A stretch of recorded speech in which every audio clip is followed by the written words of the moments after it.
ВиК аварии. Пълен абсурд и Румен Бахов сега.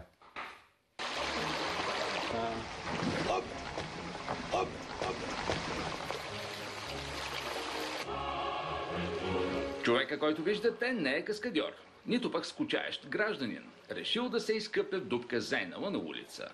Но все пак да разберем какви ги върши тук мъжа по бански. Аз съм Румен Бахов, вие гледате Пълен абсурд.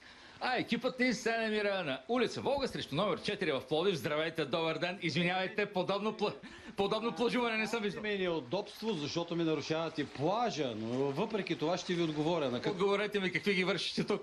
Ами в момента се намирам в една дупка, абсурдна дупка. Какво стана всъщност?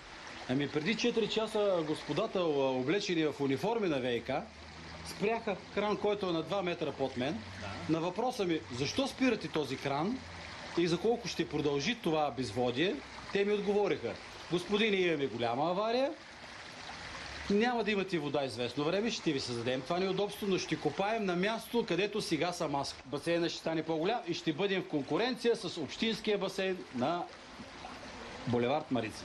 Така, чудесно. Бихте ли се изправил? Така. Нямам много голяма стабилност, но за вашия екип ще се изправя. Благодаря ви. Вие в момента, извинявайте, плажувате върху истински гейзер. Имате си и поясче. Бихте ли показал пояса на нашата камера? Ето го, това е кученце. Нашето куче, олицетворение на кучешкия живот в жителите на този квартал. Лоша работа. Извинявайте, тук има и някакъв бент. Този бент е сътворен и направен от жителите на тази кооперация да могат да си спасат имуществото. Тоест гаражите. Тоест гаражите, които вътре има всичко, което съдържа един гараж. Така, сега ви моля да излезете, както се казва, на сушата. Много ще ми бъде трудно без асистентка, но ще излезна, защото паветата ми затрупаха краката. Така е, но ще се изправя. Ние в този квартал не пием алкохол. Извинявайте, само за протокола, не сте употребил алкохол. Абсолютно. Не сте употребил алкохола. Сега бихте ли показали с четката как... Телефона си намокрих. Жалко. Бихте ли показал с четката как отбивате, както се казва, водата?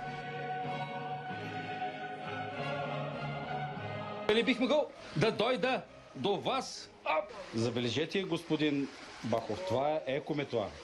Конкуренция с чистота Пловдив. Какво правите с тази метла? Отбиваме движението на напора на водата, защото тя е 3 влиза във вашия гараж. метра в секунда и влиза в нашия гараж. А като влезе във вашия гараж, работата става сериозна. Става сериозна, отива в този гараж, контактува с избите на нашите комши и става трагедията пълна. В следващия половин час господин Велинов продължи да укрепва бента пред своя гараж и търпеливо изчака появяването на ударна бригада на Пловдивското ВиК. Какво можем да направим за тези хора? Можем да направим аварията. Затова сме дошли. Да оправим аварията. За това сме дошли. Добре. Гражданите пък си пожелаха да има по-малко дупки, за да не попадат в тях и нищо не подозиращи водачи.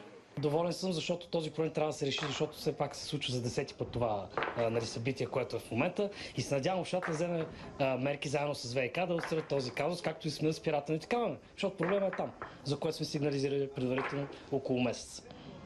Часове по-късно от ВиК успяха да запушат пробойната на улица Волга в Пловдив и пуснаха водата в квартала.